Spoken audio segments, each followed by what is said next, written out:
श्रमण संघीय महामंत्री पूज्य गुरुदेव श्री सौभाग्य मुनि जी महाराज साहब, युग पुरुष उपाध्याय भगवान श्री प्रमेद जी महाराज साहब, माम जीवन निर्मात्री श्रमणी सदगुरुवर्या डॉक्टर श्री रवि रश्मि जी महाराज साहब के पावन चरण कमलों में वंदन नमस्कार करने के पश्चात उपस्थित भव्य आत्माओं, सुन रहे हैं आप जैन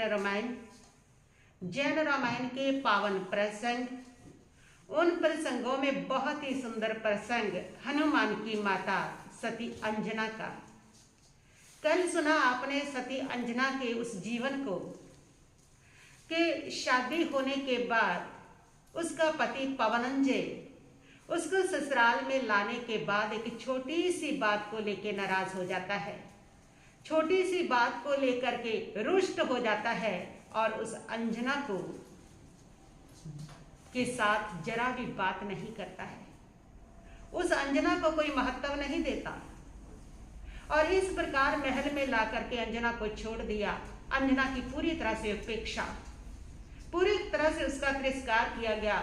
जब पति ही इज्जत ना करता हो तो बाकी लोग भी उसका मूल्य नहीं समझते हैं। इस प्रकार अंजना उस ससुराल में इस उपेक्षा को सहती हुई जी रही है। वह सहनशीलता की प्रतिमूर्ति, वह धैर्य की प्रतिमा, वह निष्ठा की देवी को इन कष्टों को, इस वियोग को सहन करते करते 22 वर्ष बीत गए। 22 वर्ष में पवनंजय ने एक बार भी अपना चेहरा करके उसको नहीं दिखाया, एक बार भी उसकी कुशल क्षेम नहीं पूछी, बल्कि जब जब वो सामने आई उसको नफरत भरी दृष्टि से देख करके तिरस्कृत कर दिया, दुत्कार दिया। फिर भी अंजना जो है एक पतिव्रत निष्ठा को लेकर के वहां पर रह रही है। उसको पता है इस बात का, कड़ान कमान न मौखत थी, किए हुए कर्मों को भोगे बिना छुटकारा नहीं मिलता है। इसलिए जब तक मेरे शुभ कर्म उदय है तब तक ये स्थितियां रहेंगी भी। कहीं भी भागो, कहीं भी जाओ, कहीं भी रहो, ये सारी स्थितियां वही रहनी है। इस सत्य को वो समझती थी, इसलिए अपने शुभ कर्मों को वह धैर्य के साथ काट रही थी। इन 22 वर्षों में उसके मन में ना किसी के प्रति दुर्भावना थी, ना ही पवन के प्रति क्रोध था, ना ही कोई गिला था, ना ही कोई शिकवा शिकायत थी, क्योंकि वो इस बात को जानती थी कड़ान कमान न मौखत थी, किए हुए कर्मों को भोगे बिना कोई छुटकारा नहीं है। मेरे ही दिए हुए बोझ है, किसी बीज है किसी जन्म के, जिसका फल मैं खा रही हूं। इसमें किसी का कोई दोष नहीं, किसी की गलती नहीं, बस ये दृष्टि उसके पास थी, इसलिए वो इन कष्टों को सहन कर रही थी। 22 वर्ष बीत गए, बहुत लंबा समय है। और आज के व्यक्ति को लगता है कि इतना लंबा समय व्यक्ति कैसे कष्ट सहन करे, कितना करे, कब तक करे। जब तक आपके शुभ कर्म का उदय है तब तक आपको करना ही पड़ेगा, चाहे रो करके करते रहो, चाहे हंस करके करते रहो, चाहे समता से सहन करते रहो उसको, चाहे कहीं भी भागते रहो तो भी कर्म पीछा छोड़ने वाले नहीं है।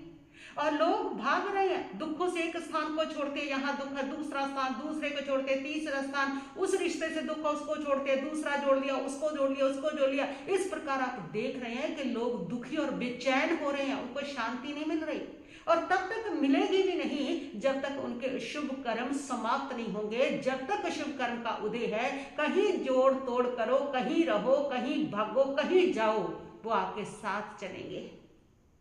कितने लोग एक दूसरे को पीछा पीछी देखे कि विदेशों में बहुत सुख है, बहुत पैसा बनता है, बहुत पैसा मिलता है, और एक दूसरे के देखे देखे इस भाव में जा रहे हैं कि यहाँ पर गरीबी काट रहे हैं, वहां पर वो पहुंच रहे हैं, विदेशों में पहुंच रहे हैं, और विदेशों में भी उनके साथ वही स्थिति हो रही है, वहां ना काम मिल रहा है, ना जॉब मिल रही है, बड़ी दिक्कतें उनको आ रही हैं। तो कर्म सब जगह आपके साथ जाता है। जिनका भाग्य मजबूत है उनको यहाँ भी कमी नहीं और वहां भी कमी नहीं, और जिनका भाग्य कमजोर है वो यहाँ भी स्ट्रगल में है और वहां भी स्ट्रगल काट रहे हैं। इस सत्य को तो आप सामने देख सकते हैं। कहीं भागो, कैसे भी भागो, और वो समझती थी।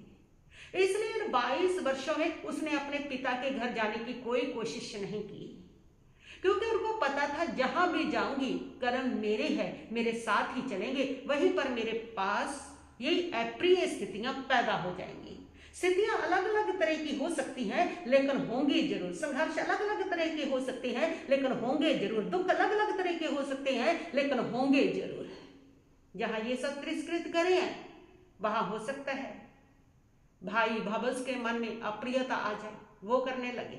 जब किसी और प्रकार की होने लगे तो फिर क्यों ना अपने कर्मों को यहीं पर बैठ करके समता के साधन के साथ उसको काटा जाए। और ये दृष्टिकोण ही उसको सहनशील बना रहा था।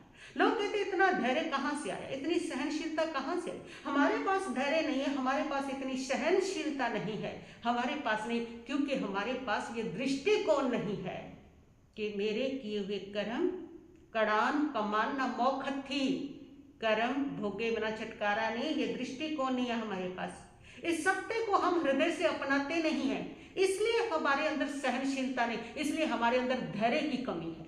जब आपके अंदर ये दृष्टिकोण डेवलप हो जाएगा ना, तो आपके पास भी सहनशीलता भी बढ़ेगी और धैर्य भी आपका बढ़ने लगेगा। सहन शक्ति ही है जो कर्मों को काटती है। अंजना इस सत्य को समझती थी और इसलिए अंजना शांति और समता के साथ वहां रह रही थी और उसको 22 वर्ष व्यतीत हो गई। तब वहां पर एक घटना घटित होती है, एक ऐसी घटना घटित होती है जो जीवन में बदलाव लेके आती है अंजना के। एक ऐसा निमित्त बनता है जो रूठे हुए प्रिय तो मान जाता है, लेकिन कर्म तो पीछा फिर भी नहीं छोड़ते। एक ऐसे कर्म तो मंद होते हैं जिस कर्म की वजह से पति की ओर से अपेक्षा थी, पति की ओर से तिरस्कृत थी, पति मिसअंडरस्टैंडिंग में जी रहा था। एक ऐसा कर्म तो उसका समाप्त होता है, लेकिन उस कर्म के साथ और कौन सा कर्म जुड़ा, कौन सा दुख जुड़ा, ये किसी को पता नहीं होता है। तो एक ऐसा ही निमित्त बनता है, एक ऐसी घटना वहां पर घटित होती है। क्या घटना घटित होती है कि राज दरबार लगा हुआ है, राजा प्रहलाद और पवनंजय उस दरबार में बैठे हुए हैं और उस समय रावण का दूत वहां पर आता है और आकर के संदेश देता है कि रावण का युद्ध वरुण के साथ हो रहा था, वरुण राजा के साथ, और वरुण राजा ने रावण के बहनोई को, खरदूषण को बंदी बना लिया है। इसलिए रावण ने यह आदेश दिया है कि तुम उनकी सहायता के लिए वहां पर पहुंचो। और प्रहलाद ने अपने स्वामी की आज्ञा मान करके तैयारी करनी शुरू कर दी कि मैं जाता हूं युद्ध में, क्योंकि रावण जानता था प्रहलाद महापराक्रमी है और इसलिए उसने उसको आमंत्रित किया था। और जब प्रहलाद जाने लगे तो पवनंजय ने कहा कि पिताजी मेरे रहते आप क्यों जा रहे हो, मैं हूं ना, मैं युद्ध के लिए चला जाऊंगा। पिता ने कहा कि पुत्र तू नहीं जानता, जो वरुण है ना वो बहुत ही चतुर और योद्धा और रणकुशल है, उसको पराजित करना बहुत मुश्किल है। पवन ने कहा तो पिताजी आप अपने पुत्र को कायर समझते हैं, आपको अपने पुत्र के पराक्रम के ऊपर कोई विश्वास नहीं है। जैसे ये शब्द सुने तो प्रहलाद को धक्का लगता है। उसने कहा कि पुत्र नहीं, मैं तेरे को पराक्रमी समझता हूं, मैं तेरे को कायर नहीं समझता, तुम तो वीर हो, वीरों के भी वीर हो, ऐसा मेरा विश्वास है। तो पिताजी फिर मुझे जाने दीजिए, मेरे रहते आप जाएं, ये मुझे अच्छा नहीं लगता। पुत्र यहाँ पर निठल्ला बैठा रहे, यौवन अवस्था को प्राप्त करके, समर्थ हो करके, सक्षम हो करके, और पिता युद्ध जन लड़ने चला जाए, ये अच्छा नहीं लगता है, इसलिए मुझे जाने दीजिए। और प्रहलाद सोचता है बात तो ठीक है, यदि मेरा बेटा युद्ध में जाएगा और जीत करके आएगा तो उसका पराक्रम बढ़ेगा, उसका नाम बढ़ेगा, उसकी शोभा बढ़ेगी, उसकी वीरता के चर्चे होंगे और उससे मेरा सिर गौरव से ऊंचा होगा। और वह पवनंजय को आज्ञा दे देता है और पवनंजय युद्ध की तैयारी में लगता है। यह समाचार पूरे नगर में फैल जाता है, पवनंजय युद्ध के लिए जा रहे हैं, वरुण से राजा से युद्ध करने के लिए जा रहे हैं। और यह समाचार बसंत तिलका अंजना की सखी के पास भी पहुंचता है और यह समाचार सुनते हुए दौड़ी दौड़ी अंजना के पास जाती है। वो जा करके कहती है कि राजकुमारी देखिए, पवनंजय की मत को देखिए, उनके पिता युद्ध में जा रहे थे, वरुण के साथ युद्ध करने के लिए पिता जा रहे थे और उनको रोक करके स्वयं युद्ध में जाने के लिए तैयार हो गया। ये कोई उसकी बुद्धिमानी है? युद्ध में कुछ भी हो सकता है। जब पिता जा रहे थे, अंजना ने कहा बसंत तिलका क्या बात कर रही है, ये तो बहुत अच्छी बात है इसकी, कि पिता का बोझ अपने कंधे पर उन्होंने लिया है, अपने कर्तव्य को समझा, अपने फर्ज को समझा है। इसलिए मुझे तो गौरव है उनके ऊपर कि जिसने कर्तव्य फर्ज को समझ करके पिता के बोझ को उठाया है। बसंत तिलका ने कहा, वाह, तुम तो बड़ी प्रशंसा करती हो, लेकिन उसको अपनी पत्नी के प्रति कोई कर्तव्य पता नहीं है। अगर इतना ही वो कर्तव्यशील है, तुम्हें गौरव है कि वो कर्तव्यवान है, तो उसको ये कर्तव्य याद क्यों नहीं आता कि उसकी पत्नी के प्रति क्या कर्तव्य बनता है। अंजना ने कहा, बसंत तिलका, जो व्यक्ति माता पिता के प्रति अपने कर्तव्य को जानता है ना, वो पत्नी के प्रति भी अपने कर्तव्य को निभाता है। जो व्यक्ति अपने माता पिता के प्रति कर्तव्य को नहीं निभाता, वो कभी पत्नी के प्रति भी अपने कर्तव्य को नहीं निभाएगा। मुझे इस बात का विश्वास है, जब वो अपने माता पिता के प्रति कर्तव्य निभाते समय आएगा, वो पत्नी के प्रति भी अपने कर्तव्य को निभाएगा। ये तो कोई कर्म संजोग है कि जब तक मिसअंडरस्टैंडिंग है तब तक की है, लेकिन कर्तव्य को निभाना उनका स्वभाव है। इसलिए इस बात को समझ लेना, अगर तुम्हारा पति तुम्हारे सास ससुर के प्रति अपने कर्तव्यों को निभा रहा है, पुत्र का कर्तव्य वो निभा रहा है, तो समझ लेना कि वो तुम्हारा बुढ़ापे तक साथ देगा, अपने कर्तव्य को समझेगा।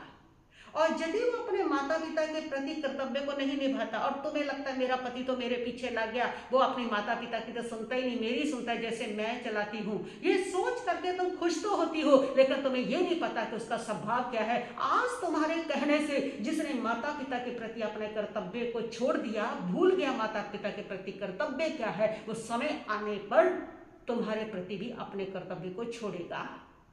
वो बुढ़ापे में जब तुम्हारी कोई जरूरत नहीं रहेगी, उस समय तुम्हारे प्रति भी अपना कर्तव्य नहीं निभाएगा। इसलिए अपने पति को हमेशा माता पिता के प्रति जो कर्तव्य है उसके लिए समझाएं, उसके लिए प्रेरणा स्रोत बने, क्योंकि वहां उसको कर्तव्य निभाना आएगा तो वो तुम्हारे प्रति भी अपना कर्तव्य अवश्य निभाएगा। और अंजना की ये बहुत अच्छी सोच थी, और अंजना ने ये सूत्र दिया कि आज जो माता पिता के प्रति अपने कर्तव्य को समझता, समय आने पर वो पत्नी के प्रति भी अपने कर्तव्य को समझेगा। जो कर्तव्यवान व्यक्ति है वो अपने हर कर्तव्य को समझता है। कर्तव्य को समझना ये व्यक्ति का गुण होता है, जो उसका स्वभाव होता है, और ये बहुत सुंदर स्वभाव है, ये उसका गुण है। मैं उस गुण को देख करके गौरवान्वित हूं। बसंत तिलका कहती है कि वह तो ठीक है, लेकिन वो युद्ध में जा रहा है और युद्ध में कुछ भी हो सकता है। इसलिए मैं चाहती हूं कि एक बार वो जाता जाता तो तुम्हें मिल ले, एक बार तेरे से कुशल क्षेम तो पूछ ले, एक बार तो सही हो जाए। तो तुम ऐसा करो, तुम एक पत्र लिख दो और वो पत्र राजकुमार को दो, शायद वो तुम्हारी कुशल क्षेम पूछने आ जाए, मुझे इसको मिलेगा। राजकुमारी कहती है इसकी कोई आवश्यकता नहीं है बसंत तिलका, वो रूठे हुए हैं और कारण मुझे पता नहीं है किस कारण से, क्यों है, कैसे हैं, तो इसलिए जैसे कर्म ठीक होगा वो ठीक हो जाएंगे। पाप का उदय चल रहा है मेरा। बसंत तिलका कहती है कि नहीं, तुम पत्र लिख, तो मेरे कहने से लिख, और सखी के कहने से वो पत्र लिख देती है। पवन कुमार को पत्र लिखती है और लिखती है उसके अंदर कि आप अपने माता पिता के प्रति कर्तव्य को निभाते हुए उनका बोझ अपने कंधों पर उठा करके युद्ध में जा रहे हैं, इससे मुझे बहुत खुशी हुई है। और उसके साथ साथ मैं आपको प्रणाम करती हूँ, आपके कुशल क्षेम की मंगल कामना करती हूँ अरिहंत परमात्मा से कि आप युद्ध में विजेता बन करके आए, आपकी जय विजय हो। बस इतना ही कहती हुई आपकी अंजना, उसने पत्र लिखा, सखी को दे दिया। और पवन उस समय युद्ध में व्यस्त थे, युद्ध की तैयारी कर रहे थे, और बसंत तिलका पहुंची, उसने पत्र दिया कि ये पत्र, उसने कहा अरे मैं इतने सारे काम है, युद्ध की तैयारी करो, इस समय किसका पत्र लेकर के आ गई, किसका पत्र है। और उसके हाथ से उसने पत्र पकड़ करके जब पढ़ने लगा तो पढ़ने से पहले नीचे देखा तो अंजना लिखा हुआ था। बस अंजना नाम देखते ही उसका पारा चढ़ जाता है, आंखें लाल करते ही उसने पत्र को फाड़ करके फेंके, कहा कि ये ले जा अपना पत्र, कितनी बार कहा है मेरे सामने उसका नाम भी मत लो, मैं उसकी शक्ल देखना पसंद नहीं करता, उसका पत्र कहां से पढ़ूंगा। और ये कहकर उसने पत्र फेंक दिया। बसंत तिलका की आंखों में आंसू, वो पत्र लेकर रोती हुई अंजना के पास पहुंची।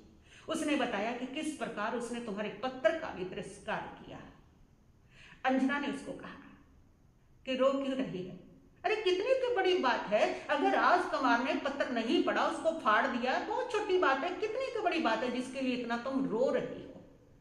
यह है अंजना का दृष्टिकोण, जिसके कारण उसने इतनी सहनशीलता धैर्य से इन कष्टों को काटा, जिसके कारण वो अमर हुई। यह था उसका दृष्टिकोण कि छोटी छोटी बातों को भी अगर हम खींचते रहेंगे, उसको वो करते रहेंगे, तो जीवन में कभी भी सहनशीलता नहीं आ सकती, जीवन में कभी धैर्य नहीं आ सकता है। और वह कहती है कि कितनी की बड़ी बात है, कर दिया तो क्या हो गया। अगर यही हम सोच लें कि कितनी की बड़ी बात है, अगर किसी ने 2 शब्द कह दिए तो कितनी की बड़ी बात है, अगर किसी से कोई वस्तु खराब होगी तो कितनी की बड़ी बात है, अगर किसी ने हमें बुरा भला कह दिया तो कितनी की बड़ी बात है। अगर इतना सूत्र भी तुमने सोच लिया ना, घर के अंदर, परिवार के अंदर, समाज के अंदर, अरे कर दिया उसने तो कितनी की बड़ी बात है। और बात कोई भी बहुत बड़ी होती नहीं है, जितनी तुम्हारी समस्याएं चलती है ना, वो सारी छोटी छोटी बातों को लेकर के चलती हैं। छोटी छोटी बातों को जब तुम लेट गो नहीं कह सकते हो, तब तुम्हारे जीवन में समस्याएं बनती हैं। इसलिए जीवन के अंदर बहुत सारी बातों को लेट गो कहना सीखो कि होगी तो होगी, गलती हो जाती है, आपस में सभी इंसान है, गलतियों के पुतले हैं, सब कर्माधीन है। उस कर्म की वजह से जो गलतियां हैं वो जीवन में होती रहती है, कुछ ना कुछ होता रहता है, लेकिन लेट गो कहना सीखो। जितना तुम्हारे जीवन में ये सूत्र होगा, लेट गो, हो गया तो कितनी बड़ी बात है, जिस दिन ये सूत्र तुम्हारे जीवन में होगा, उतना जीवन में धैर्य होगा, उतनी शांति होगी, उतनी सहनशीलता होगी, और उतना ही तुम्हें चैन से जीने की कला प्राप्त होगी। और जितना तुम ये छोटी छोटी बातों को पकड़ करके रखोगे, उतने स्वयं भी दुखी रहोगे, दूसरों को भी दुखी करोगे। छोटी सी बात पकड़ी पमड़ंज ने, पकड़ करके बैठा है, स्वयं का जीवन भी दुखी बना रखा है और अंजना का जीवन भी दुखी बना रखा है। लेट गो कहती है अंजना, हर बात पे कहती है लेट गो अंजना, इसलिए अंजना किसी को भी ना दुख दे रही है, ना स्वयं दुखी हो रही है। स्वयं भी अंजना सहनशीलता के साथ, धैर्य के साथ, अपने धर्म के साथ जुड़ी हुई और अपने रिश्ते के प्रति समर्पण और निष्ठा को बना करके, अपनी पवित्रता की निष्ठा को रखती हुई एक बहुत ही महान जीवन जी रही है। क्यों? क्योंकि उसको लेट गो कहना आता है। लेट गो जिनको नहीं कहना आता, ये छोटी छोटी बातें वो दलदल है जिसके अंदर व्यक्ति धंसता चला जाता है और निकलने का फिर कोई मार्ग नहीं मिलता। इसलिए इस दलदल को, ये छोटी छोटी जीवन की बातें दलदल है, इसको लेट गो कहना सीखो। हर दलदल को दे करके तुम साइड से गुजर जाते हो, ये छोटी छोटी बातें भी वही दलदल है, इससे तुम साइड से क्यों नहीं गुजरते हो? वैसे ही गुजरो तो दलदल में कभी नहीं फंसोगे। ये अंजना ने उसको समझाया, अरे कितनी की बड़ी बात है, फाड़ दिया तो क्या हुआ, नहीं पढ़ा उसने तो क्या हो गया, कितनी की बड़ी बात है, तुम इसको लेकर के क्यों रोती हो, क्यों घबराती हो? और तभी सुना अंजना ने कि अनाउंसमेंट हो रही है, बाजे बज रहे हैं और पवनंजी युद्ध के लिए तैयार खड़े हैं, रवाना हो रही है। और अंजना कहती है, अरे पवन तो जा रहे हैं, रवाना हो रहे हैं, ये देखो अनाउंसमेंट हो रही है और बाजे गाजे बज रहे हैं और उनकी विदाई हो रही है, तो मुझे भी ऐसे समय में अपने पति का शगुन मनाने के लिए जाना चाहिए और उनके दर्शन भी करने चाहिए।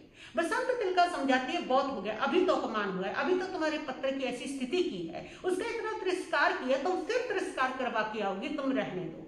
वह कहती है कि नहीं, पत्नी का फर्ज है वो पति का शकुन करे, और ऐसे समय में मैं जाऊंगी। और वह दही का कटोरी, गुड़ लेकर के, दही की कटोरी में हाथ में लेकर के और शगन के कपड़े पहन करके आगे गेट के पास खड़ी हो जाती है।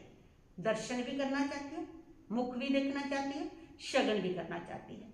पतली हो चुकी थी, 22 वर्षों में अंजना तपस्या करती थी और दुख तो था ही, उसके कारण वो बिल्कुल ऐसे सूखे कांटे की तरह उस वियोग में हुई पड़ी थी। और वह गेट का दरवाजा पकड़ के खड़ी हो जाती है। पवनंजी ने ये तो देखा कोई स्त्री उसका शगन करने आई है, लेकिन ये नहीं पता कौन है। जैसे ही पवनंजी पास गए तो उसको पता चला कि ये अंजना है, और जैसे ही पता चला ये अंजना है, बस क्रोध से उसकी आंखें लाल हो जाती है और क्रोध में आकर के वो अंजना का तिरस्कार करता है। इतना ही नहीं, वह ठोकर मारता है, उसकी कटोरी को लात मारता है और कटोरी दही की बो जाती है। पर ऐसा तिरस्कार अंजना की भावनाओं में एक तूफान ले आता है और पवन तो चला गया है और अंजना के भीतर ऐसे भाव उमड़ करके आते हैं और वह आकर के बसंत तिलका को कहते हैं कि मैंने हर उपाय उपाय कर लिया, मैं किसी उपाय से अपने पति को संतुष्ट नहीं कर सकती, खुश नहीं कर सकती हूँ, बस अब कोई उपाय नहीं बचा मैं उनको संतुष्ट करूँ। एक ही उपाय बचा है और वो उपाय बचा है कि मैं अनशन करूँ, मैं तपस्या करूँ, मैं साधना करूँ, मैं व्रत करूँ, मैं अपनी आत्मा की शुद्धि करूँ। जैसे जैसे मेरी आत्मा की शुद्धि होगी वैसे वैसे आत्मा से कर्म हटेंगे, जैसे जैसे कर्म हटेंगे वैसे वैसे सारे दुख समाप्त होंगे। इतने दुखों से मुक्त होने का बस अब एक ही रास्ता है। बाहर के कोई उपाय अब काम आने वाले नहीं है। अब अगर कोई उपाय काम आएगा तो वो आएगा अध्यात्म, वो आएगा धर्म, वो आएगा आत्म शुद्धि। इसलिए मैं आत्म शुद्धि के मार्ग पर बढ़ना चाहती हूँ और वो आत्म शुद्धि ना मैं इस लोक के लिए करना चाहती हूँ ना प्रलोक के लिए करना चाहती हूँ। वो आत्म शुद्धि मात्र अपनी आत्मा की शुद्धि के लिए करना चाहती हूँ। आत्मा के ऊपर कर्म आकर के उसको अशुद्ध करते हैं, तब जीवन में दुख और संघर्ष पैदा होते हैं। और जब ये नहीं होते हैं तब जीवन में दुख और संघर्ष भी पैदा नहीं होते हैं। अंजना कह रही है कि इस प्रकार मैं अब अनशन करूंगी। और बसंत तिलका कहती है कि ऐसा तिरस्कार किया उसने तुम्हारा। सखी वो तुम्हारा तिरस्कार नहीं है। मुझे तो ऐसा लगता है कि शकुन को लात मार के उसने अपना ही अपशकुन कर लिया है और पता नहीं युद्ध में उसका क्या होगा, ऐसा अपशकुन करके गए हैं। अंजना कहती है ऐसी बात मत कहो, पति है वो मेरा, किसी के हित की बात नहीं सोचते हैं।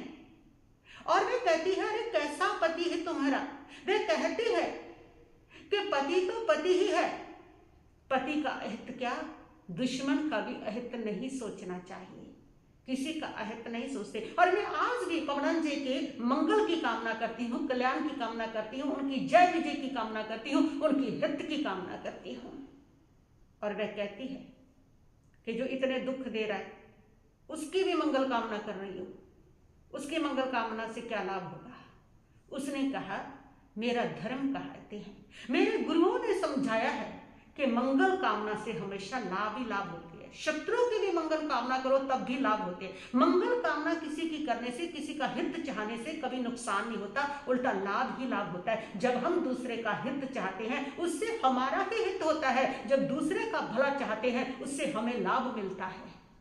भला शब्द खुद है, भले उल्टा कर दो तो बनता है लाभ। भला लाभ, भला करोगे तो लाभ मिलेगा, भला चाहोगे तो लाभ मिलेगा, भला सोचोगे तो लाभ होगा।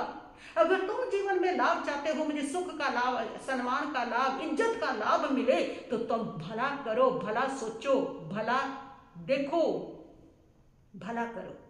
इसलिए हमारे गुरुओं ने समझाया है कि सबका भला सोचो, शत्रु का भी भला सोचो। और ये भला जो हम दूसरों का भला सोचते हैं, हित सोचते हैं, यही वो भला है जो तुम्हारे कर्मों को काटता है, यही वो कटार है जो तुम्हारे कर्मों को समाप्त करता है। और जो भला नहीं सोचते हैं, दुख देने वालों के प्रति बुरी भावना रखते हैं, वो तो तुम्हारे दुख को और बढ़ाता है, उससे कर्म और जमा होते हैं और तुम्हारा दुख बढ़ता ही चला जाता है। यही रास्ता है कि जो तुम्हें दुख भी दे रहा है, तकलीफ दे रहा है, जिससे बुरा हो रहा है तुम्हारा, उसके प्रति भी भले की कामना रखो। यही आत्म शुद्धि का मार्ग है, यही दुखों को समाप्त करने का मार्ग है। और उसके प्रति बुरी भावना रखनी ये दुख को बढ़ाने का साधन है। बसंत तिलका सुनती है, सुन के कहती है कि सखी अनोखी हो तुम, तुम्हारी अनोखी बातें मेरी समझ में नहीं आती है। वह कहती है बस यही तो तुम्हें समझाना चाहती हूं कि तुम इसको क्यों नहीं समझती हो कि जो लिखा है वो अपने कर्मा का है। जो भी है पवन मुझे कोई दुख नहीं दे रही, मेरी परीक्षा हो रही है। और हर व्यक्ति के जीवन की परीक्षा होती है। धरती पर कोई ऐसा जीवन नहीं जिसकी परीक्षा नहीं होती। हर वस्तु की परीक्षा होती है। अरे जड़ वस्तुओं की परीक्षा होती है, सोने की परीक्षा होती है, तब वो चमकता है। कौन सी चीज है जिसकी परीक्षा नहीं होती? ये मेरी परीक्षा हो रही है। और उसका कारण, दुख देने का कारण दुर्भावना, मैं पवन जी पर क्यों फेंकूं, उसको क्यों कहूं? ये सारी परीक्षा चल रही है। और जो परीक्षा से घबरा जाते हैं ना सखी, वो कभी मंजिल पर नहीं पहुंचते। और जो परीक्षाओं से घबराते नहीं है, मंजिल उनको मिलती है। इसलिए जितने महापुरुष हुए हैं उन सबकी परीक्षा हुई है और वो उन परीक्षाओं से कभी घबराए नहीं और अपनी मंजिलों पर पहुंचे हैं। और जो मंजिलों पर नहीं पहुंचे ये सारे वही लोग थे जो उन परीक्षाओं से घबरा जाते हैं। तो जीवन परीक्षाओं से भरा हुआ है, कदम कदम पर जीवन में परीक्षाएं हैं। उन परीक्षाओं को पास करना सीखो और उन परीक्षाओं को पास करने का एक ही सूत्र है कि बुरा करने वाले के प्रति भी भले की कामना करो। हमेशा सबका अच्छा सोचो, बुरा करने वाले का भी अच्छा सोचो, किसी के प्रति दुर्भावना मत लाओ और अपने दुख का कारण दूसरे को ना समझ करके स्वयं की आत्मा को, स्वयं के कर्मों को समझो। बस यही एक साधन है। और बसंत तिलका और दोनों सखियां बैठी बात करिए कि अब मैं तपस्या करूंगी, बस अब और कोई साधन नहीं, अनशन करूंगी। और इधर पवन जय जो है वह अपनी सेना के साथ पहुंचे और उन्होंने मानसरोवर के पास जाकर के अपना पड़ाव डाला और वहां पर पड़ाव डाल करके तंबू लगाए, शिविर लगाए और पवनंजय रात को वहां पर सो रहे हैं। उनका खास मित्र प्रहस्त उनके साथ है और अचानक थोड़ी सी आंख लगी थी कि पवनंजय की आंख खुल जाती है। एक चकवी जोर जोर से रो रही है, करुण विलाप कर रही है, क्रंदन कर रही है और उसकी इस क्रंदन भरी करुणा भरी आवाज को सुन करके पवनंजय की आंख खुल जाती है और वह देखता उस पक्षने को। उसने देखा कि इसके चकवे को किसी ने दुख दिया है, इसका चकवा इससे बिछड़ गया है, ये इसलिए रो रही है। उसने प्रहस्त से पूछा, प्रहस्त ने कहा ये चकवा चकवी होती है और चकवा जो होता है रात को वे अपनी चकवी से अलग हो जाता है। जिसके वियोग में ये रो रही है, क्रंदन कर रही है, सुबह होगी इसका चकवा आएगा तब जाकर के इसको शांति मिलेगी। उसने कहा मित्र मुझे भी नींद तो नहीं आ रही। उसने कहा आएगी कैसे, आज तुमने काम ही ऐसा किया। कौन सा काम? आज तुमने अंजना जो तुम्हारा शकन करने के लिए आई, कितना प्रेम करती है वो तुमसे। अरे 22 वर्ष हो गए उसको, तुमने इतना तिरस्कार किया फिर भी वो तुम्हारे घर में पड़ी हुई है। 22 वर्ष होने के बाद, इतने तिरस्कार के बाद तुम्हारी हित की कामना लेकर के शगन करने के लिए आई और तुमने उसको ठोकर लगा करके तिरस्कार किया। मुझे बहुत बुरा लगा था, मेरे मन में तभी था कि तुम्हें शांति कैसे मिलेगी, कैसे आएगी तुम्हें नींद। और उसने कहा प्रहस्त आज मेरा मन जो है उसके अंदर एक अजीब उथल पुथल चल रही है। इस चकवा चकवी को देख करके मुझे लग रहा है कि एक पक्षी होने के बाद अगर एक पक्षी को अपने पति के वियोग का इतना दुख है, इस प्रकार वो क्रंदन कर रही है, करुण विलाप कर रही है और उस अंजना को तो 22 साल हो गए मुझे उपेक्षा करते हुए, और उसका क्या हाल होगा। मेरा अंजना के प्रति आज करुणा भाव पै रहा है। आज मुझे ये देख करके दुख हो रहा है और वो चकवा चकवी निमित्त बनते हैं। बस जब घटना घटनी होती है तो छोटी सी बात निमित्त बन जाती है।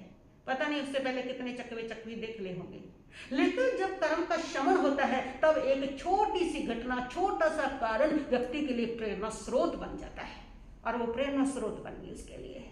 और उसके दिल में अंजना के प्रति ये करुणा पैदा होगी, ये प्रेम पैदा हो गया कि मैंने कितनी बड़ी गलती की। और उसने कहा कि पवनंजय ने मित्र अंजना बेचारी कैसे सही होगी, 22 साल उसने कैसे सहन किया होगा। उसने कहा कि मित्र मैंने तब भी तेरे को समझाया था, अंजना निर्दोष है। अंजना जो है वह सती है, अंजना जो है वह सुशील है, अंजना जो है वह गुणवान है, अंजना जो है वो धर्मनिष्ठ है, अंजना जो है वो पतिव्रत धर्मनिष्ठ है, अंजना तुमसे बेहद प्यार करती है। वह कहता है लेकिन उस बाग में वह पर पुरुष की विद्युत प्रभु की प्रशंसा सुन रही थी। उसने कहा कि मित्र तुम समझो अंजना कितनी धार्मिक है। जब उसने सुना कि उसको शीघ्र ही छोटी उम्र में केवल ज्ञान हो जाएगा, निर्वाण हो जाएगा, सिद्ध बुद्ध मुक्त हो जाएगा, वो उस सिद्ध आत्मा की, उस मुक्त आत्मा की साधना नहीं करना चाहती थी। उसकी प्रशंसा को कैसे वो रोक सकती थी, विरोध कर सकती थी, गलत कर सकती थी। जो व्यक्ति इतना धार्मिक है खुद, वो उस दृष्टिकोण से था। उसका मतलब ये नहीं था कि वो तुमसे प्रेम नहीं करती, पग पग पर तुम्हें प्रेम करती है, तुम्हारी अपेक्षा से प्रेम करती है, तुम्हारे अपमान से प्रेम करती है, तुम्हारे हर जो उसके साथ तुमने जुल्म किया उससे प्रेम करती है और उसके बावजूद भी तुम्हारा हमेशा हित कामना करती है। उसके मन के अंदर उसने कहा ये बहुत मुझसे गलत हुआ है, मैं अंजना को अभी मिलके आना चाहता हूँ। युद्ध में पता नहीं कितना समय लग जाएगा। पहले तो फिर भी मित्र वो किसी आशा पे जी रही थी कि कभी ना कभी, आज तो शायद उसकी आशा भी खत्म होगी, क्योंकि आज तो घटना ही ऐसी की मैंने, आज तो उसकी आशा खत्म होगी, अब पता नहीं वो जी नहीं पाएगी। इसलिए बहुत जरूरी है कि मैं अंजना के पास जाऊं, मैं अंजना को मिल करके आऊं, ताकि उसको धैर्य बंधे और उसको एक आशा बंधे कि मेरा पति ठीक हो गया, मैं अपनी गलतियों की भी क्षमा मानूं, मैंने अंजना के साथ बहुत बुरा किया है और आज उसके पूरे भाव, पूरे परिणाम बदल गए हैं। जो देखना नहीं चाहता था अब आकर्षण हो रहा है अंजना के प्रति, हृदय खींचता चला जा रहा है। ये अदृश्य शक्तियां होती हैं जो व्यक्ति के अंदर बदलाव लाती हैं, परिवर्तन लाती, खींचती हैं अपनी ओर। ये अंजना की वो धर्म निष्ठा की अदृश्य शक्ति है और वो खींच रही है, पवन को अपनी ओर खींच रही है।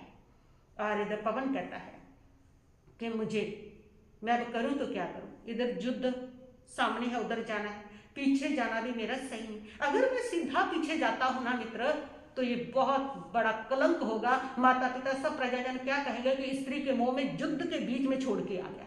वापस मुड़ना, युद्ध के लिए रवाना होना सही नहीं होता है। और फिर एक स्त्री को मिलने के लिए मैं कहूंगा मैं आया, तो ये बहुत बड़ा अपयश होगा, ये सही नहीं लगेगा और युद्ध में जाने का मन भी नहीं कर रहा। आज पवन को वो याद आ रहा है, ये वही मानसरोवर है जहां हमारी शादी हुई। शादी क्या थी, नाम मात्र की शादी थी, वो कुछ भी नहीं था, लेकिन असली शादी तो आज मेरे मन में पैदा हुई है अंजना के प्रति। ये वही मानसरोवर है, सारी स्मृतियां आ रही है। और वह मित्र को कहता है कि मैं जाना चाहता हूं, लेकिन धर्म संकट में हूं, करूं तो क्या करूं। मित्र उसको कहता है कि मैं तुम्हें एक राय देता हूं, ऐसे करते हैं, तुम अपना विमान निकालो, विमान में रातों रात बैठ के मिलाएंगे, किसी को बताएंगे भी नहीं, सुबह तक यहाँ पहुंच जाएंगे, किसी को पता भी नहीं चलेगा, तुम्हारा काम भी हो जाएगा। उसने कहा ये ठीक है। विमान निकाला, दोनों बैठे विमान पर और अंजना के महल में पहुंच गए। अंजना का दरवाजा खटखटाया, अंजना ने पूछा कौन, इस रात्रि के समय में कौन। प्रहस्त ने कहा मैं हूं। तुम रात के समय में यहाँ पर क्यों आए हो, तुम्हें पता नहीं, पर पुरुष हो तुम और रात्रि के समय में यहाँ पर तुम्हारा क्या काम। मैं अकेला नहीं आया, अपने स्वामी पवनंजय के साथ आया, तुम दरवाजा तो खोलो। मैं कहती हूँ पहले खिड़की से, बसंत तिलका को कहती है पहले खिड़की से देखो बात क्या है। खिड़की से देखा अंजना ने भी, तो पवनंजय पीछे खड़े हैं, आगे उनका मित्र प्रहस्त खड़ा है। अंजना ने दरवाजा खोल दिया और प्रहस्त आया, पवनंजय आए। अंजना ने पवनंजय को चुप करके नमस्कार किया और कहा कि मेरे अपराध की मुझे क्षमा दे दो। पवनंजय की आंखों में आंसू आ जाते हैं। पवनंजय कहते हैं देवी तुमने तो कोई अपराध किया ही नहीं, अपराध तो उल्टा मैंने किया। 22 वर्ष तक तुम्हें अपेक्षा दी, तिरस्कार दिया, अपराध तो मैंने किया और तुम निरपराधिनी होकर के भी क्षमा मांग रही हो। उसने कहा मेरी माँ ने मुझे यही समझाया था कि बेटी अगर अपराध नहीं भी है ना तो भी क्षमा मांग लो, क्षमा मांगने से कुछ नहीं जाता। अपने तुम अगर क्षमा मांगोगे तो उससे तुम्हारी स्थितियां सही हो जाएगी, ये तुम्हारा विनम्रता है। और यही समस्या है हमारे घरों में कि हम अपनी गलतियों की भी क्षमा मानने को तैयार नहीं, बिना गलती की तो माननी ही क्या है, अपनी गलतियों की भी क्षमा मानने के लिए तैयार नहीं। और यह वृत्ति अगर हमारे अंदर आ जाए कि हर व्यक्ति एक दूसरे को कहे कि मेरे अपराध को, मेरी गलती को क्षमा कर दो, मेरी गलती को क्षमा कर दो, तो तुम्हारे घर के अंदर लड़ाई झगड़े फूट सब समाप्त हो जाएंगे, घर में स्वर्ग का अवतरण होगा। छोटा सा तो शब्द है आज की आपकी इंग्लिश की भाषा में, सॉरी। सॉरी तो कहना है, कुछ भी हो गया बस कह दो सॉरी। अगर मिसअंडरस्टैंडिंग है तो कह दो सॉरी। तुम पहले आगे होकर के सॉरी कह दोगे, तुम्हारे इतना सा सॉरी कहने से पूरे घर का वातावरण शांत होता है, पूरा दावानल शांत होता है। लेकिन नहीं कहेंगे, अकड़े हुए, मैं क्यों सॉरी बोलूं, मैं क्यों सॉरी बोलूं, और वो दावानल भटकता जाता है और उसके अंदर सड़ते जाते हैं, जलते जाते हैं, दुखी होते जाते हैं, बेचैन होते जाते हैं। लेकिन इन अच्छे सूत्रों को नहीं अपनाएंगे, इन गुणों को नहीं अपनाएंगे कि अगर हम सॉरी कह देंगे तो क्या जाता है हमारा, और वातावरण और जीवन इतना सुखमय, इतना सुंदर, इतना शांत बन जाता है कि जैसे तुम सामने वाले को सॉरी बोलते हो ना तो सामने वाले का हृदय पिघल जाता है। कैसा भी पत्थर दिल हो वो भी पिघल जाएगा और वो भी आगे से तुम्हें गले लगाने को तैयार हो जाएगा। लेकिन जब तुम अकड़ते हो तो सामने वाला और अकड़ता है, तुम ईंट उठाते हो सामने वाला पत्थर उठाता है, और तुम फूल फूंकोगे ना सामने वाले पर, तुम्हारे पास भी फूल ही आएगा। इसलिए जीवन के अंदर सॉरी छोटा सा शब्द है, और ये कह करके हर बात पे ये कह के, जब भी लगे मिसअंडरस्टैंडिंग हो रही है, जब भी लगे वातावरण बिगड़ रहा है, ये कह करके तुम उस माहौल को शांत कर सकते हो। तो अंजना ने कहा कि यही सीखा है मैंने, और पवनंजय उसका हाथ पकड़ करके उसको बैठाते हैं और कहते हैं कि नहीं अंजना, मैंने बहुत अपेक्षा की है तुम्हारी। प्रहस्त और बसंत तिलका वहां से चले जाते हैं और अंजना से कहते हैं पवन कि मैं तुम्हारे से क्षमा मांगता हूँ। क्षमा मांगने योग्य नहीं हूँ, लेकिन मांगता हूँ, मैंने तुम्हारे ऊपर बहुत जुल्म किया है, मैंने तुम्हारे ऊपर बहुत ज्यादा दुख पैदा किए हैं। मैं 22 साल तक तेरा तिरस्कार करता रहा, तेरी उपेक्षा करता रहा, एक आंख भर करके तुम्हें नहीं देखा, अपना चेहरा नहीं देखने देता था। मुझे याद है तुम ताकी से देखा करती थी मुझे, कभी कभी मैं दर्शन कर लूं, अपने पति का चेहरा देख लूं, और मैंने वो ताकी बंद करवा दी थी। मुझे याद है तुमने पत्थर भेजा, मैंने वो पत्थर फटवा दिया। मुझे याद है मैंने किस प्रकार तेरे शक्ल को तिरस्कार किया, मुझे याद है। लेकिन पता नहीं अंजना, मैंने ये जुल्म तुम्हारे पर किस मिसअंडरस्टैंडिंग में कर दिए। ये है हम इस कर्म की वजह से मिसअंडरस्टैंडिंग में जीते हैं। होता कुछ भी नहीं, मिसअंडरस्टैंडिंग जीवन में ज्यादा रहती है, जो हमारे झगड़ों का, हमारे दुखों का कारण बनी रहती है। और पवन जी तब कहता है अंजना बस अब नहीं, अब मैं तुझे कभी दुख नहीं दूंगा, अब मैं तुझे समझ गया हूं, तो मेरे सारे अपराधों को माफ करो। और अंजना कहती है कि नहीं नहीं, ऐसा मत बोलो, आपने कोई गलती नहीं की है, आपने जो किया है वो अच्छा ही किया है। आपके उसकी वजह से, अपेक्षा की वजह से देखो मैं धर्म के अंदर दृढ़ बनी, रिश्तों के अंदर दृढ़ बनी, मेरी सहनशीलता बढ़ी, मेरा आत्मविश्वास बढ़ा, मेरा आत्मबल बढ़ा, मुझे प्रभु भक्तों की लगन और ज्यादा लगी। मुझे 22 वर्ष तक ब्रह्मचर्य पालन का अवसर मिला, आपको अवसर मिला। जो भी होता है वो अच्छे के लिए होता है।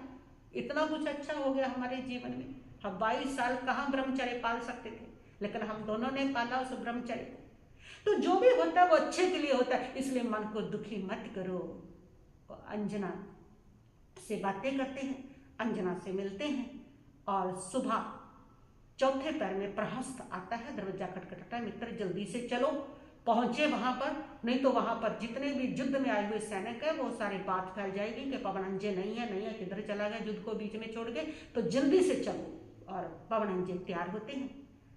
अंजना मंगल कामना आंखों में आंसू भर के विदा देती और विदा देती देती कहती है कि स्वामी आप आए रात को, चोरी चोरी आए, किसी को नहीं पता, सबको यही पता है कि आपने मेरे को त्याग रखा है, और आज आप मिलके गई हो। अगर मैं गर्भ रह गया मेरे को, तो मैं किसको क्या कहूंगी, कौन मानेगा मेरी बात को, बड़ी समस्या खड़ी हो जाएगी। इसलिए आप एक बार माता पिता को मिल जाओ, उनको कह दो कि मैं आया था। पवन जी कहता है नहीं अंजना, अगर उनको पता है तो ये मेरी बहुत बड़ी बदनामी हो जाएगी। वो कहेंगे कि स्त्री मोह में युद्ध को बीच में छोड़ के आ गया, और सारी बात फैल जाएगी। इसलिए ये सही नहीं है, ये मेरे लिए थोड़ी शर्म की बात है, ये लज्जा की बात है। हाँ, मैं तुम्हें अपनी निशानी देके जाता हूँ, अंगूठी, ये मेरी अंगूठी, ये मेरी निशानी, तुम संभाल के अपने पास रखो। और जब अगर कोई ऐसी बात होती है और तुम्हारे पर लांछन आता है, तुम उनको ये दिखा देना कि मुझे बता देना, ऐसे मिलकर गए थे, ये निशानी दे करके गए हैं, समस्या का हल हो जाएगा। और हो सकता है उससे पहले मैं आ ही जाऊं, ऐसी कोई बात ही ना हो। और ये कह करके वो विदा लेकर के चले गए हैं।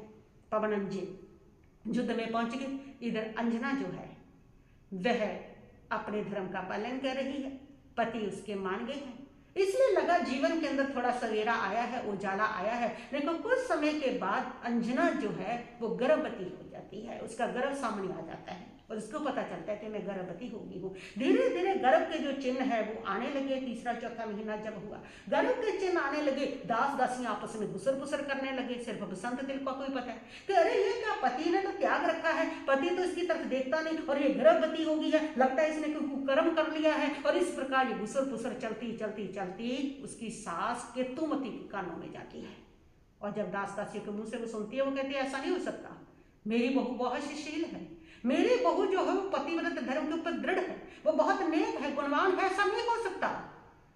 वो दासी कहती है महारानी, हाथ कंगन को आरसी क्या, प्रत्यक्ष है, आप उसको बुला लीजिए, देख लीजिए। अच्छा ऐसी बात है। और सासू केतुमती जो है वह उस समय उनको बुलाती है। और अंजना जैसे उस संदेश को सुनती है, पहले तो खुश होती है कि सास ने बुलाया, फिर थोड़ा सा डरती है वो कि मैं गर्भवती हूँ, कैसे सामने सवाल होंगे, क्या कहूंगी।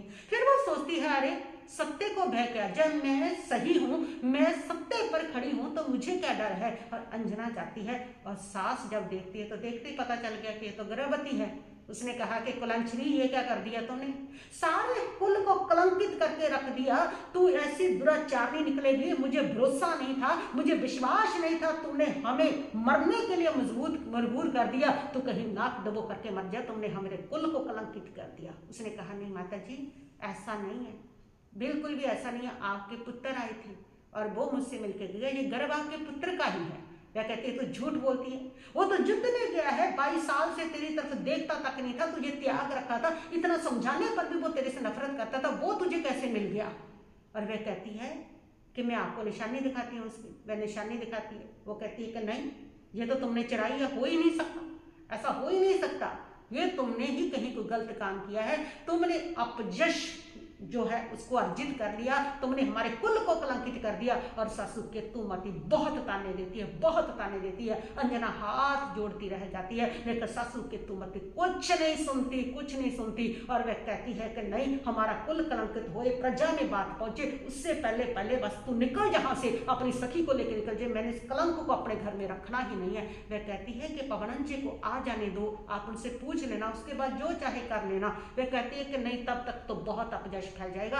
सारथी को बुलाती है, बुला के कहती है कि इसको बैठाओ और बैठा करके इसके पिता के घर छोड़ाओ। पिता के घर नहीं पहुंचना, पहले जंगल जो आता है वहां छोड़ देना, वहां से पिता का घर का रास्ता इसको सीधा है, वहां अपने आप चली जाएगी।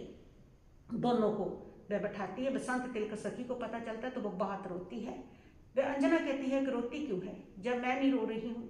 अरे जो भी है कर्म है, उसको भोगना तो पड़ेगा ही। कड़ान कमान न मौखत थी, कर्मों को भोगे बिना छुटकारा नहीं है, फिर रोना किस लिए है। और वह अंजना जो है वह उस रथ पे बैठ जाती है और बसंत तिलका भी घर से निकाल दिया। अंजना को कलंक लगा करके सास ने निकाल दिया। पति प्रहलाद को कहा कि बहुत बड़ा कलंक था और सारे प्रजा में फैल जाती, पूरा अपजश फैल जाता, पूरा कुल कलंकित हो जाता, मैंने उस कलंकनी को निकाल दिया है।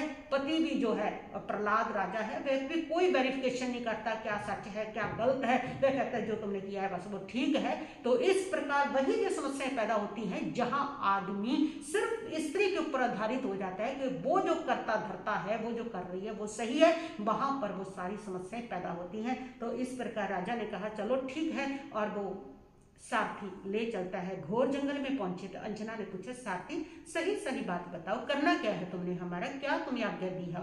उन्होंने कहा कि बस उन्होंने यही कहा है कि जहाँ तुम्हारे पिता के घर को सही रास्ता जाए वहां के पास के जंगल में तुम्हें छोड़ दिया जाए। तो वे कहती है ठीक है, फिर पिता का घर आने ही वाला है, तुम यहाँ से छोड़ दो, हमें यहाँ से पिता के घर का रास्ता पता है, तुम चले जाओ। और अंजना और उसकी सहेली रात से उतरती है। उसकी आंखों में, सारथी की आंखों में आंसू आते हैं। वह कहती है कि सारथी रो मत, तुम्हारा क्या कसूर है इसमें, बल्कि तुमने तो अपने कर्तव्य का पालन किया है। तुम जहां नौकरी करते हो उसके प्रति तुम्हारे जो स्वामी भक्त हो तुम, कि जो आज्ञा दी तुमने उसका पालन किया है, इसमें तुम्हारा कोई कसूर नहीं। और उसको भी धैर्य बंधाती है और जंगल में रहती है, रात काटती है। और सुबह बसंत तिलका कहती है कि सखी, पिता के घर का रास्ता, अपने नगर का रास्ता महेंद्रपुर का ये है, मैं जानती हूँ, अपन वहां चलते हैं, पिता तो अपने को आश्रय देगा, उन्होंने तो निकाल दिया।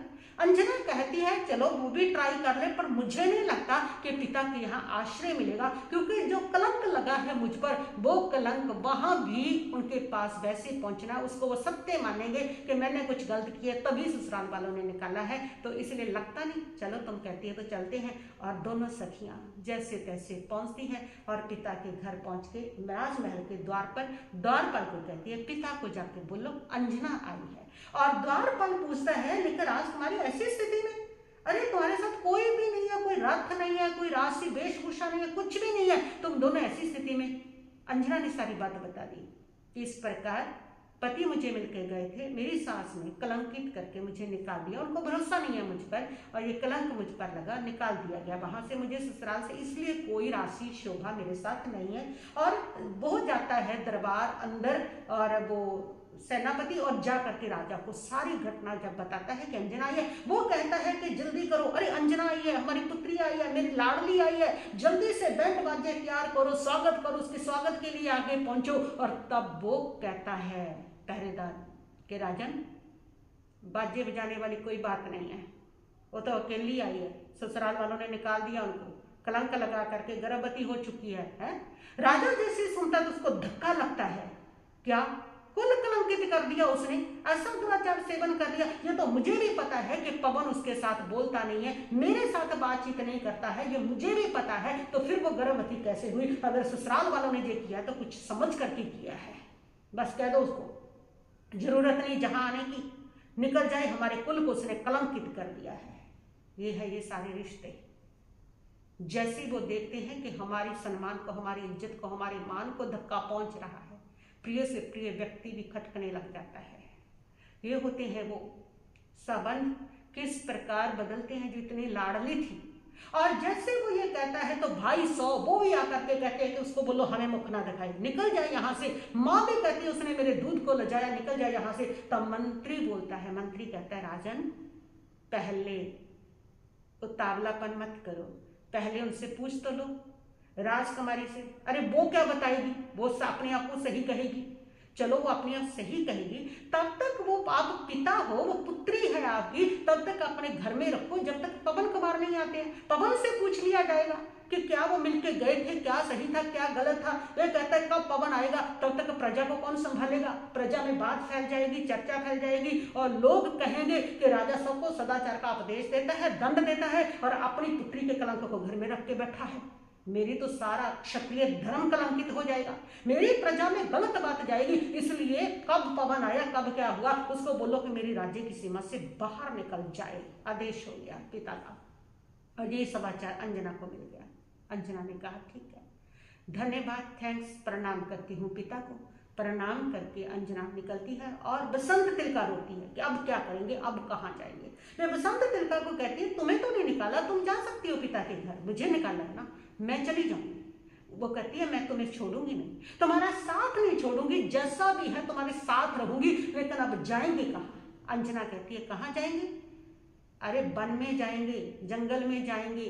सबने तिरस्कार किया, ये इंसान तिरस्कार कर रहे हैं, ससुराल वालों ने किया, मायके वालों ने किया, लेकिन एक जंगल ऐसा है जो किसी का तिरस्कार नहीं करता, सबको शांति देता, सबको स्वीकार करता है। वहां कोई नहीं है जो हमें इल्जाम लगाएगा, हमारा तिरस्कार करेगा, हमारा अपेक्षा करेगा। वहां शांति से वहां रहेंगे और अपना तप करूंगी, साधना करूंगी, वहां पर पहुंचूंगी। बस जंगल में जाना, कहीं नहीं जाना। और बसंत तिलका तब साथ चलती है और जंगल की ओर पहुंचती है।